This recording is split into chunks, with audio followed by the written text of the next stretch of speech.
Hindi nagtagal matapos ang matagumpay na paglunsad ng unang satellite ng Sikatuna, 8, ang inisyatiba sa satellite system na binuo mismo ng Pilipinas. Isang kagulat-gulat na pagbubunyag ang lumabas sa isang live broadcast sa Amerika. Muli itong nagpukaw ng pandaigdigang atensyon sa kakayahan ng Pilipinas sa kalawakan. Isang colonel ng US Space Operations Command ang walang paligoy-ligoy na nagpahayag sa programa na ang paglunsad ng satellite ng Pilipinas ay hindi lamang isang pambihirang tagumpay sa teknolohiya, kundi nagdudulot din ng isang uri ng estratehikong hamon sa Estados Unidos. Agad na kumunot ang kapaligiran. Sa likod ng pahayag na ito ay nakatago ang isang lihim na dokumentong matagal ng sinusubaybayan ng militar ng Amerika na nagbubunyag ng malaking potensyal na nakatago sa Philippine Satellite Cluster at ang kakayahan nitong mag-develop ng self-sufficiently na ikinagulat ng mga Amerikano. Ang satellite cluster na inilunsad ng Pilipinas ay nilagyan ng ilang natatanging lokal na teknolohiya na lampas sa imahinasyon ng labas. Ang tunay na mukha ng Sikatuna, 8 ay malapit ng ibunyag ng buo at lahat ng kagulat-gulat na pagbabago ay magsisimula dito. Bago iyon, paki-like at subscribe sa aming channel. Malaking inspirasyon ito para sa ating Philippine Common Channel. Sasabihin ko lang ito, ang paglunsad ng satellite ng Pilipinas sa pagkakataong ito ay isang malinaw na hamon sa Estados Unidos. Ako si Colonel Mark Thompson ng US Space Operations Command. Nang ibato ko ang bombang ito sa Washington studio, nahulog pa ang ballpen ng host at sabay-sabay na napasinghap ang 200 manonood. Ang orihinal na paksa sana ay simpleng pag-uusap lang tungkol sa global trends sa space development, ngunit ang aking inihanda ay ganap na iba. Paumanhin, ano po ang sinabi ninyo? Kabadong tanong ng host. Hamon ang Pilipinas sa Amerika? Hindi po siguro kayo nagbibiro? Kalmado akong umiling, hinding-hindi ako nagbibiro. Sandali lang, Colonel. Mabilis na nagtaas ng kamay ang host. Hindi ba ang Pilipinas ay isang maliit na lugar lang na naglulunsad ng ilang satellite? Ang islang iyon na ilang beses lang naglunsad sa isang taon, paano makahahamon sa Estados Unidos? Narinig ang bulong-bulungan mula sa audience. May humina, galing sa Pilipinas ang boses na iyon. Lalo pang nasabi kang host. Kami ang bansa ng SpaceX na naglulunsad ng rocket halos bawat 2 araw. Mas marami pang satellite ang inilunsad ni Elon Musk kaysa sa buong Pilipinas. Pero ang Pilipinas na hahamon sa Amerika, parang hindi yata makatwiran? Kalmado akong nagbukas ng ulat. Tama, kami nga ang ganap na nangunguna sa larangan ng kalawakan. Sa loob ng mahigit 60 taon, nagwaldas kami ng napakalaking budget at dumaan sa hindi mabilang na kabiguan bago narating ang kasalukuyang estado. Sandali akong huminga, tinitigan ang kamera, ngunit may isang kritikal na katotohanan. Wala kaming binigay na anumang may kinalaman sa space technology sa Pilipinas. Wala kaming binigay na kahit isang sensor, balbula o communication system, ni isang design drawing o instruction manual ay hindi namin ibinahagi, nagkibit balikat ang host. Siyempre, ito ay high-tech, bakit ninyo ibibigay sa kanila? Eksakto. Kaya lalo itong nakakagulat, binaba ko ang boses. Sa kabila ng wala kaming ibinigay na anuman, ang Pilipinas ay nagawa mismo ang lahat ng pangunahing bahagi na kailangan ng kanilang satellite system. Unti-unting nawala ang ngiti ng host. Daan-daang kumpanya sa Pilipinas ang nagkaisa. Halos ganap na nakasalalay sa lokal na teknolohiya ng Pilipinas ang pagkumpleto ng satellite system na ito, nang walang anumang kritikal na bahagi mula sa ibang bansa, mula sa optical lens hanggang sa power system, attitude control, at communication systems, lahat ay gawang Pilipino. Sinubukan ng host na magsalita, ngunit nagpatuloy ako, at ang mas mahalaga ay ang bilis at katumpakan. Inabot kami ng 6 taon upang maabot ang kasalukuyan naming level. Ang Pilipinas, mula sa Diwata, 5 hanggang sa Sikatuna, sa loob lamang ng ilang taon, ay umangat mula sa 2-meter resolution patungo sa 1 meter o mas mababa pa sa 1 meter, na ultra-high resolution breakthrough. Ganoon kabilis? Bulong ng host. Oo. At ito ay sa ilalim ng patuloy na militar, diplomatiko, at ekonomikong panggigipit ng China. Binalikan ko ang ulat, hindi mo lang dapat tingnan ang bilang ng paglunsad. Dapat mong tingnan ang bilis ng pag-unlad ng teknolohiya, ang antas ng self-sufficiency, at ang pinakamahalaga, ang resolution at application potential. Natahimik ang studio, nawala na rin ang tawanan ng audience, at ang binanggit ko ay bahagi pa lamang ng pinakaibabaw ng ipinakita ng Pilipinas. Tuluyan nang natigilan ang ekspresyon ng host. Kinuha ng kamera ang kanyang naguguluhang hitsura. Iniisip ng lahat na ang paglunsad ng Sikatuna 8 ay isang mapayapang remote sensing project. Sandali akong huminto, tinitigan ang host. Ngunit mula sa pananaw ng isang military strategist, ang Pilipinas ay nagpadala ng mensaheng may malinaw na estratehikong intensyon sa pamamagitan ng paglulunsad na ito. Naging mabigat ang paghinga ng host. Tuluyan nang nanigas ang buong studio. Colonel, ang sinabi ninyo ay napaka-stimulating, naupo ng tuwid ang host. Maaari po bang ipaliwanag ng detalyado ang tungkol sa estratehikong mapa? Kalmado akong nagbukas ng ulat bilang sagot. Sige, upang maiwasan ang maling pag-unawa ng audience, ipapaliwanag ko ng hakbang-hakbang kung ano ang ginawa ng Pilipinas sa pagkakataong ito. Tumango ang host, ngunit puno pa rin ng pag-aalinlangan ang mukha niya. Ang Sikatuna 8 ay talagang isang remote sensing satellite cluster, isang tool upang obserbahan ang lupa. Tama iyan. Huminto ako, tinitigan ang host, ngunit ang katumpakan na ipinakita ng Pilipinas sa pagkakataong ito ang punto. Katumpakan? Naguguluhang tanong ng host. Naglabas ako ng tiyak na numero mula sa ulat.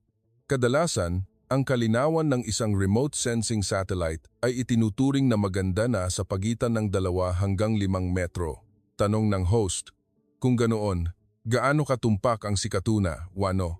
Ang basic resolution ay 1 meter. Ang 2 sa mga satellite ay may resolution na mas mababa pa sa 1 meter. Ibig sabihin nito, hindi lang malinaw mong makikilala ang uri ng sasakyan sa lupa, kundi pati na rin ang kilos ng isang tao. Nagsimulang magkagulo ang audience. Nag-isip ang host at nagsabi, kahanga-hanga nga iyan, pero bakit ito nagiging problema? Dinagdagan ko ang bigat ng boses ko. Hindi lang ito kahanga-hanga. Ang ganitong kalinawan ay umabot na sa level ng military reconnaissance satellite. Maaari po bang mas maging direkta? Hininaan ko ang boses at sinabi, ipagpalagay nating kailangan mong subaybayan ang isang military base. Ang ordinaryong satellite ay makikita lang ang outline. Ngunit ang Sikatuna 8 ay malinaw na makikita ang pag-aayos ng mga sasakyan sa loob ng base, ang paggalaw ng mga tauhan at maging ang detalye ng mga armas. Tuluyan nang nawala ang ngiti sa mukha ng host. Ang punto ay, bakit kailangan ng Pilipinas ng ganitong matinding katumpakan? Para lang ba sa environmental monitoring o disaster observation? Umiling ako. Ang pangkalahatang environmental monitoring o agricultural observation ay hindi nangangailangan ng ganito katumpak. Sapat na ang 2-meter resolution. Maingat na nagtanong ang host. Kung gayon, bakit sa tingin ninyo kailangan nila ng ganitong katumpakan? Katahimikan. Matapos ang ilang sandali, matatag akong sumagot, ang pag-abot sa ganitong mataas na antas ng katumpakan sa loob ng maikling panahon at ang pagbuo pa ng isang 8 satellite cluster, naniniwala ang aming analysis team na ang layunin ay malinaw na may estratehikong konsiderasyon. Estratehikong konsiderasyon? Oo. Ang ipinakita ng Pilipinas sa paglunsad na ito ay hindi lamang ang basic remote sensing technology, nagpatuloy ako, binaliktad ang ulat, kundi ang kakayahan na magbuo ng isang kumpletong intelligence network na kayang subaybayan ang isang partikular na lokasyon ng 24,007. Napabuntong hininga ang host at nagsabi, hindi po ba ito ay isang uri ng hula? Isa lang naman itong Civilian Space Development Project, hindi po ba? Naghanap ako ng isa pang pahina sa ulat at inilatag. Maaari ninyong isipin niyan, ngunit ang Pilipinas ay may background factor na matagal na naming sinusubaybayan. Anong factor? Ang matagal ng panggigipit ng China sa Pilipinas. Tinitigan ko ang host at nagsabi, ang China ay hindi kumikilala sa Pilipinas bilang isang ganap na estado. Patuloy silang nagdudulot ng military threats, diplomatic blockade, at economic pressure. Sa ilalim ng sitwasyong ito, ang kahulugan ng pag-develop ng Pilipinas ng ganitong high-precision satellite cluster ay nag-iiba. Tumango ang host at nagsabi, "Kaya sinasabi ninyo na ito ay para sa depensa? Sa panlabas?" "Oo," paliwanag ko, binubuklat ang ulat, ngunit ang problema ay nasa kakayahan mismo. Kapag nagkaroon ka na ng ganitong surveillance capability, ang mga gamit nito ay nagiging napakalawak.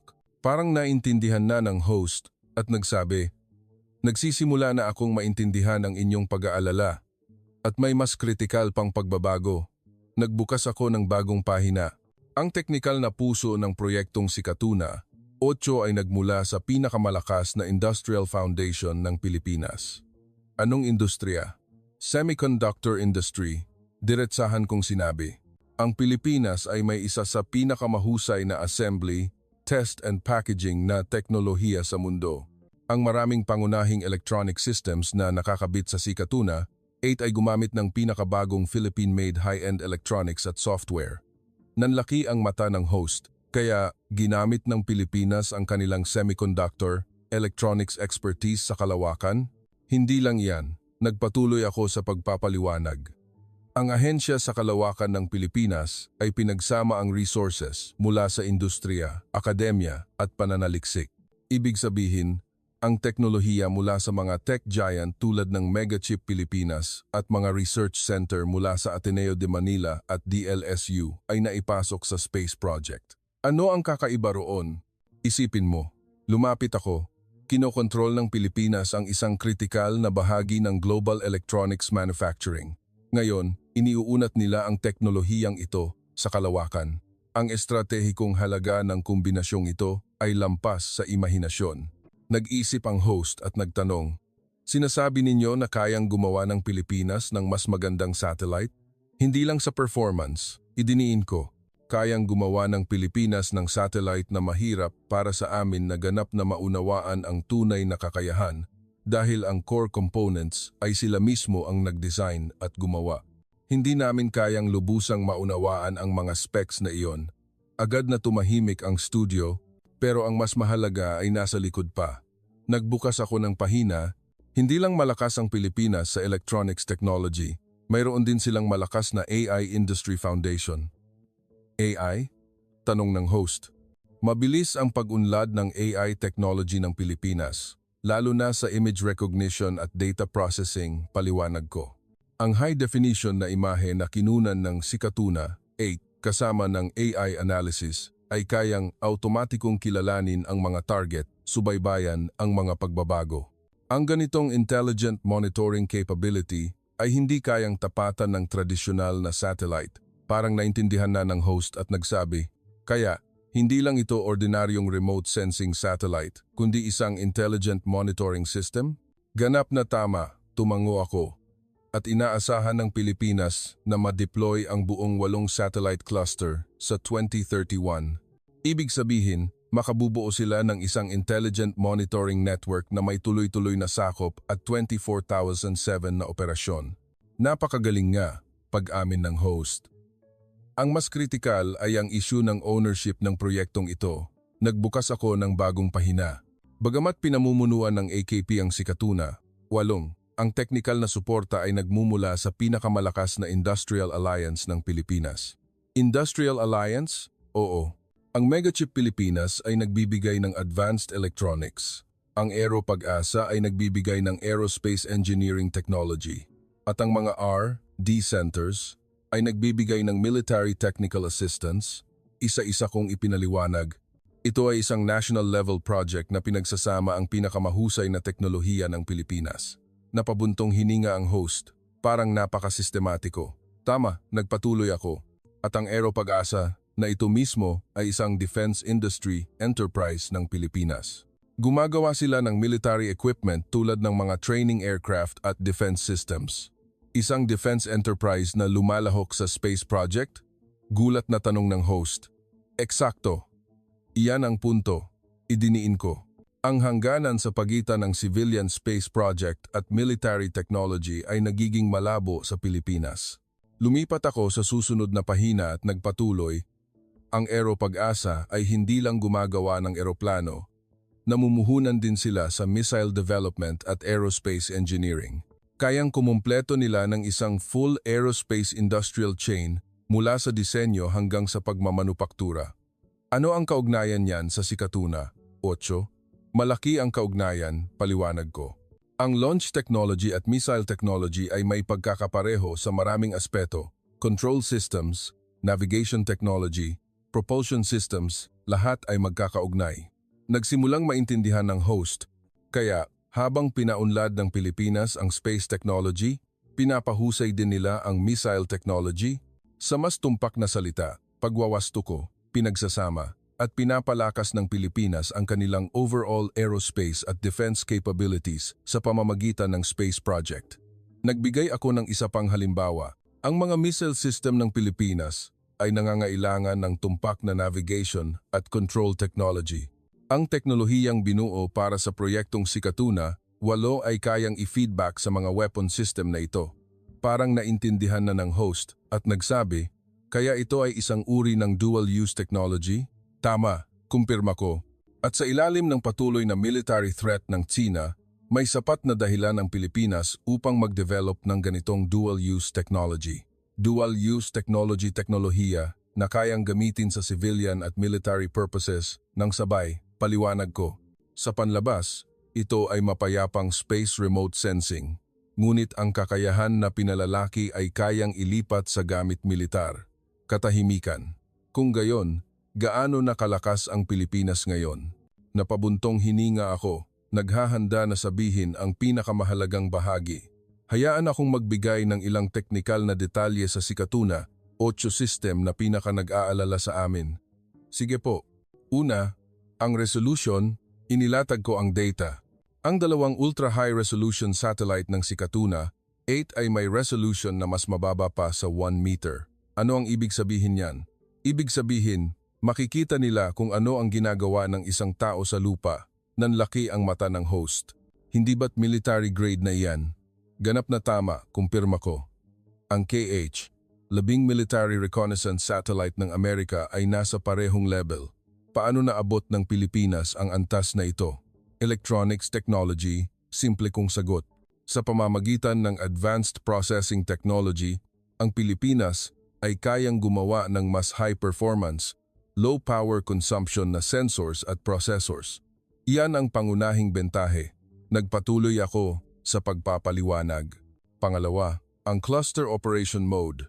Ang 8 satellite na nagtutulungan ay kayang makamit ang high-frequency revisit sa isang partikular na lugar. Ano ang ibig sabihin ng high-frequency? Ang tradisyonal na single satellite ay maaaring dumaan sa parehong lugar minsan lang sa loob ng ilang araw. Ngunit ang Sikatuna, 8 cluster, ay kayang dumaan ng maraming beses bawat araw na halos nakakamit ang real-time monitoring. Napasinghap ang host.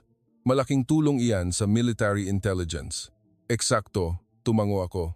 Kayang subaybayan ang araw-araw na aktibidad ng military bases, subaybayan ang paggalaw ng mga barko, obserbahan ang troop deployment, lahat ay kayang mamonitor ng real-time. At ang pangatlo, sabik na tanong ng host, AI integration capability. Sinabi ko ang pinakamahalagang punto. Ang AI technology ng Pilipinas ay nagbibigay daan sa automatikong pagproseso ng napakaraming imahe na kinunan ng satellite, automatikong pagtag at automatikong pagsubaybay. Gaano kahalaga iyan? Isipin mo, paliwanag ko, ang tradisyonal na paraan ay nangangailangan ng maraming tao upang suriin ang mga satellite photo, matagal at mahirap, ngunit kayang kumumpleto ng AI ang analysis sa loob ng ilang segundo, automatikong kilalanin ang mga target, hanapin ang mga anomaly, at hulaan ang mga trend. Nagulat ang host, para na itong isang intelligence revolution. Tama, kumpirma ko. At may natatanging bentahe ang Pilipinas dito.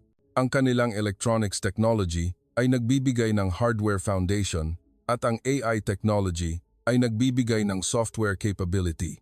Ang dalawa, kapag pinagsama, ay naging perpektong intelligent monitoring system.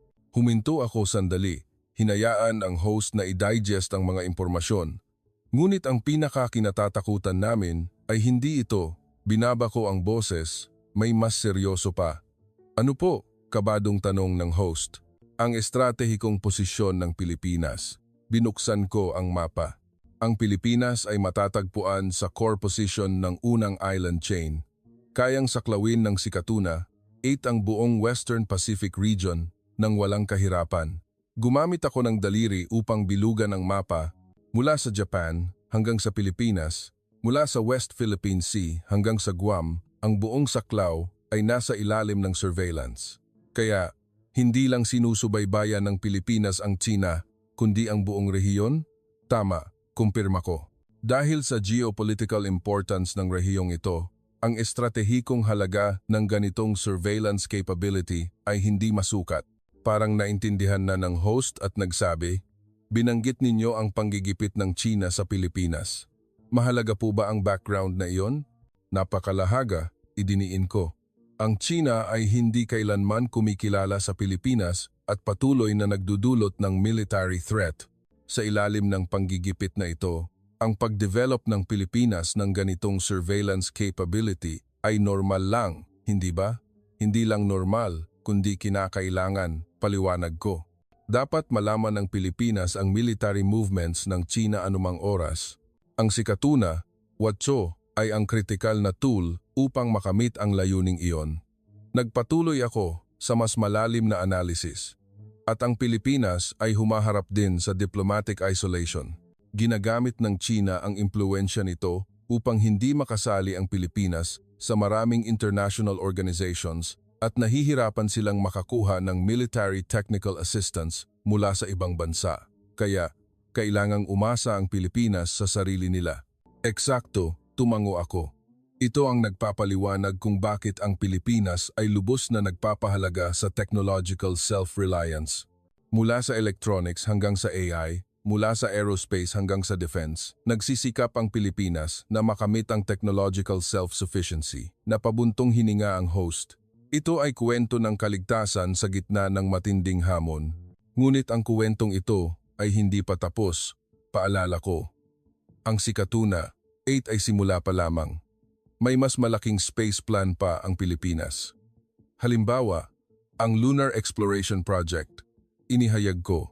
Plano ng Pilipinas na maglunsad ng lunar probe sa mga susunod na taon, lalo nitong palalakasin ang kanilang aerospace capability. Lunar probe ang Pilipinas, hindi landing ng tao ang ibig kong sabihin paglilinaw ko, ngunit nagpapakita ito na ang teknolohiya ng Pilipinas ay umaabot na sa mas malayong kalawakan. Nagdagdag ako at nagde-develop din ang Pilipinas ng Low Earth Orbit Satellite Communication Technology. Itong isa pang estratehikong larangan, LEO Satellite Communication. Oo, tulad ng Starlink, paliwanag ko. Kung makokontrol ng Pilipinas ang teknolohiyang ito, makakaya nilang mapanatili ang komunikasyon kahit putulin ito. Malaki ang kahulugan nito para sa national defense. Nagsimulang maunawaan ng host ang bigat ng sitwasyon, kaya nagtatayo ang Pilipinas ng isang kumpletong space capability system. Tama. Kumpirma ko, mula sa remote sensing hanggang sa communication, mula sa navigation hanggang sa reconnaissance, sistematikong nagtatayo ang Pilipinas ng space capability. Ano ang ibig sabihin nito para sa Amerika? Itinanong ng host ang mahalagang tanong. Nag-isip ako sandali. Ito ay isang komplikadong issue. Sa isang banda, ang Pilipinas ay kasosyo namin. Ang pagpapahusay ng kanilang kakayahan ay nakakatulong sa regional stability. Sa kabilang banda, prangka kong sinabi, kapag ang sinumang bansa ay nagtataglay ng ganito kalakas na surveillance at intelligence capability, nagbabago ang geopolitical balance. Kailangan nating suriin muli ang papel ng Pilipinas sa ating estratehiya. Tumango ang host. Gaano po kalayo ang mararating ng Pilipinas sa tingin ninyo? Sa totoo lang, taos-puso kong sinabi. Sa tingin ko, mas malayo pa ang mararating ng Pilipinas kaysa sa inaakala natin. Bakit? Dahil sa kombinasyon ng tatlong factor, itinaas ko ang tatlong daliri. Una, survival pressure. Ang patuloy na banta ng China ay nagtutulak sa Pilipinas na patuloy na palakasin ang kanilang kakayahan. Pangalawa, technological advantage. Nagpatuloy ako. Ang electronics at AI industries ng Pilipinas ay nagbibigay ng natatanging teknikal na pundasyon na wala sa ibang maliliit na bansa. Pangatlo, kagustuhan at pagsisikap. Idiniin ko ang huling punto. Alam ng mga Pilipino na lumalaban sila para sa kaligtasan. Ang lakas na iyan ay mahirap sukatin na patahimik ang host. Ito ay talagang isang kahangahangang kwento. At ang kwentong ito ay nagsisimula pa lamang, paalala ko. Ang Sikatuna 8 ay ganap na ide-deploy sa 2031 pa. Kapag nakumpleto na, magiging mas malakas ang space capability ng Pilipinas. Ano po sa tingin ninyo ang dapat naming gawin? Una, seryoso kong sinabi, hindi na namin pwedeng maliitin ang Pilipinas. Kailangan naming seryosohin ang kanilang technological progress. Pangalawa, palakasin ang technological cooperation sa Pilipinas. Iminumungkahi ko. Sa halip na hayaan ang Pilipinas na mag-develop ng mag-isa, mas mabuti na bumuo ng partnership. Sa ganoong paraan, mas maiintindihan din namin ang kanilang kakayahan. Pangatlo, kailangang pag-isipan muli ang aming space strategy. Sinabi ko ang pinakamahalagang punto. Ang modelo ng Pilipinas, kung paano nila ginawang space capability ang kanilang electronics advantage, ay nararapat na tularan. Parang naintindihan na ng host at nagsabi, sinasabi ninyo na kailangan din namin na mas mahusay na integrate ang teknolohiya ng iba't ibang industriya? Eksakto. Tumango ako. Bagamat maliit ang Pilipinas, nagpakita sila ng isang bagong development model gamit ang core technical advantage bilang base, mabilis na bumuo ng estratehikong kakayahan. Nagpatuloy ako sa pagpapaliwanag.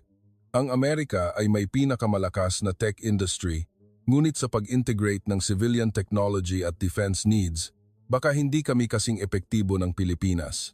Kagiliw-giliw na pananaw, komento ng host. At, dagdag ko, ang tagumpay ng Pilipinas ay nagbibigay inspirasyon din sa ibang bansa. Kahit maliit na bansa, hanggat may core technical advantage at matibay na kagustuhan, makakaya nilang mag-breakthrough sa mga kritikal na larangan. Tumango ang host. Talagang nagkakahalaga ito ng pag-iisip. Kaya, bilang pagbubuod, nilinaw ko, nang sinabi kong ang Sikatuna 8 ay isang hamon sa Estados Unidos, ang tinutukoy ko ay hindi isang military challenge, kundi isang estratehikong paalala. Isang paalala, pinaalalahanan kami, paliwanag ko, na nagbabago ang mundo. Ang bilis ng pagkalat ng teknolohiya ay lampas sa inaasahan. Hindi namin pwedeng gamitin ang lumang pag-iisip upang tingnan ang bagong sitwasyon. Napabuntong hininga ang host. Ito ang pinakamalaking realization ngayon. At, nagdagdag ako, ang kwento ng Pilipinas ay nakaka-inspire din. Isang isla na humaharap sa matinding panlabas na panggigipit. Sa pamamagitan ng technological innovation at pagsisikap, ay binabago ang sarili nitong kapalaran. Parang humahanga po kayo sa Pilipinas. Matalas na napansin ng host. Oo, pag-amin ko. Bilang isang military analyst, kailangan kong objetibong suriin ang hamon, ngunit bilang isang individual, hindi ko maiwasang humanga sa resilience at inventiveness ng Pilipinas. Huminto ako at nagpatuloy. Isipin mo, isang isla na may 110 milyong populasyon lamang, humaharap sa patuloy na banta ng isang higanteng bansa na may 1.4 bilyong populasyon. Ngunit sa halip na sumuko, umabot sila sa world-class na level sa electronics, AI at space. Ito mismo ay isang himala. Tumango ang host, talagang kahanga-hanga, at pinanatili pa ng Pilipinas ang kanilang democratic system at open society, dagdag ko. Sa sitwasyon kung saan ang mga authoritarian na bansa ay kayang mag-concentrate ng resources sa malalaking bagay, nakamit ng Pilipinas ang pareho o mas mahusay na resulta sa demokratikong paraan. Ano ang ipinapakita nito? Na ang kalayaan at inobasyon ay magkakaugnay. Pagtatapos ko, ang tagumpay ng Pilipinas sa teknolohiya ay nagmumula sa isang open social environment at free academic atmosphere. Parang naintindihan na ng host at nagsabi, kaya ang modelo ng Pilipinas ay may halaga ring tularan para sa ibang bansa. Ganap na mayroon, kumpirma ko. Lalo na para sa maliliit na bansa na humaharap sa panggigipit ng malalaking bansa, nag-aalok ang Pilipinas ng isang posibleng halimbawa. sa pamamagitan ng technological innovation at estratehikong pagpili, kayang mapanatili ng maliliit na bansa ang kanilang independence at dignity. Nagbukas ako sa huling pahina. May isa pa akong obserbasyon na ibabahagi. Sige po, ang kolektibong kamalayan ng mga Pilipino, nagsimula ako. Habang inihahanda ko ang ulat na ito, marami akong binasang panayam sa mga space engineer ng Pilipinas. Ano po ang sinabi nila? Marami ang nagbanggit na ang motibasyon nila sa trabaho ay hindi lang personal na tagumpay, kundi para sa kinabukasan ng Pilipinas. Naalala ko ang sinabi ng isang engineer, sa tuwing nakikita ko ang imahe ng Pilipinas na kinunan ng satellite, nararamdaman ko na pinoprotektahan ko ang aming bayan gamit ang teknolohiya, parang naantig ang host. Talagang napakalakas ng sense of mission na iyan. Oo, tumango ako. At ang mga Pilipinong engineer ay sobrang dedicated sa trabaho. May mga ulat na ang team na nag-develop ng Sikatuna 8 ay madalas nagpupuyat, nagsasakripisyo upang lutasin ang mga teknikal na problema. Ang ganitong dedication ay karapat-dapat purihin saan man, komento ng host. Tama, sumasang-ayon ako. Naalala ko ang panahon ng Apollo program sa Amerika, kung saan ang buong bansa ay nagtatrabaho para sa isang karaniwang layunin.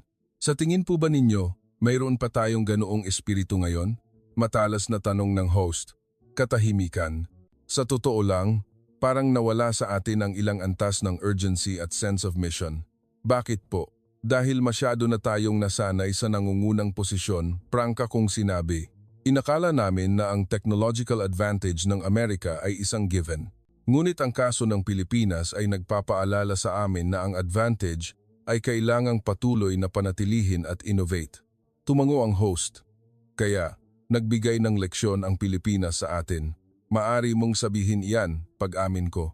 Ang Pilipinas ay nagpapakita kung paano gumising ng innovation sa ilalim ng panggigipit, kung paano i-maximize ang limitadong resources, kung paano mag-achieve ng breakthrough sa ilalim ng hindi paborableng kondisyon. Ang mga iyan ay bagay na matututunan natin. Ganap na, kumpirma ko. Lalo na sa kasalukuyang lalong sumisidhi ang international competition, ang karanasan ng Pilipinas ay mas mahalaga. Nagdagdag ako ng isang punto at ipinapakita rin ng Pilipinas kung paano makita ng isang maliit na bansa ang sarili nitong posisyon sa kompetisyon ng malalaking bansa. Paano po? Pinili ng Pilipinas ang electronics na kritikal na larangan? Paliwanag ko. Sa pagtatatag ng ganap na kalamangan sa larangang ito, nakakuha ang Pilipinas ng international influence na lampas sa kanilang teritoryo at populasyon. Kaya ang susi ay hanapin ang core advantage at pagkatapos ay mag-focus, pagbubuod ng host. Tama, tumango ako. Hindi pwedeng maging malakas ang Pilipinas sa lahat ng larangan, ngunit pinili nila ang pinaka-critical na larangan at ginawa nilang world number 1. Ang estratehiyang ito ay napakatalino, at ang kalamangan na iyon ay kumakalat na ngayon sa ibang larangan, itinuro ko.